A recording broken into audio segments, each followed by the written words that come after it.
Do you feel lost and hopeless today? Today, we will be reading scriptures where God moved supernaturally when one thought it was completely over for them. Let's read from John chapter 11, verses 39 to 44. "Take away the stone," he said. "But Lord," said Martha, the sister of the dead man, "by this time there is a bad odor, for he has been there 4 days." Then Jesus said, "Did I not tell you that if you believe, you will see the glory of God?" So they took away the stone. Then Jesus looked up and said, "Father, I thank you that you have heard me. I knew that you always hear me, but I said this for the benefit of the people standing here, that they may believe that you sent me." When he had said this, Jesus called in a loud voice, "Lazarus, come out." The dead man came out, his hands and feet wrapped with strips of linen, and a cloth around his face. Jesus said to them, "Take off the grave clothes and let him go." Acts chapter 3 verses 1 to 10. One day, Peter and John were going up to the temple at the time of prayer, at 3 in the afternoon. Now, a man who was lame from birth was being carried to the temple gate called Beautiful, where he was put every day to beg from those going into the temple courts. When he saw Peter and John about to enter, he asked them for money. Peter looked straight at him, as did John. Then Peter said, "Look at us."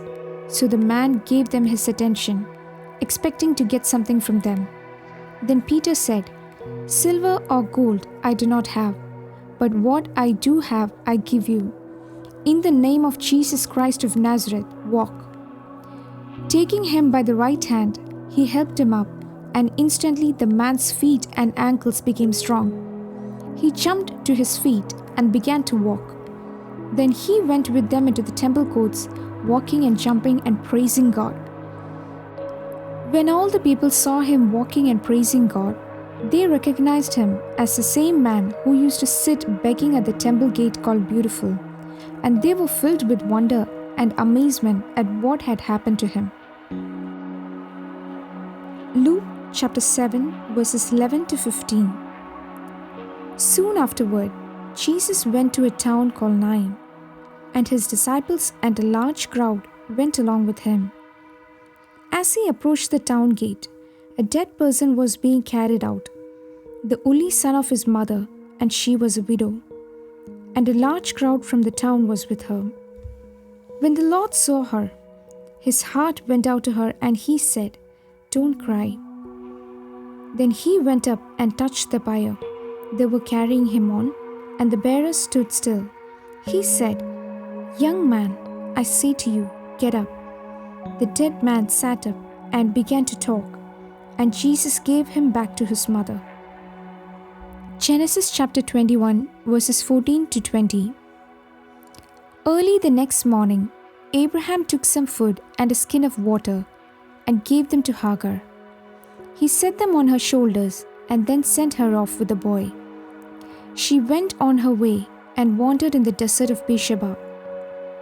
When the water in the skin was gone, she put the boy under one of the bushes.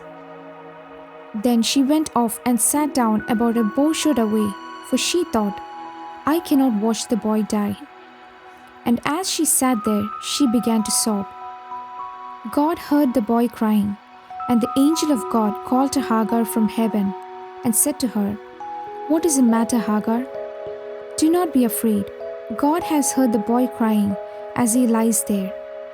Lift the boy up and take him by the hand, for I will make him into a great nation." Then God opened her eyes, and she saw a well of water. So she went and filled the skin with water and gave the boy a drink. God was with the boy as he grew up. He lived in the desert and became an archer.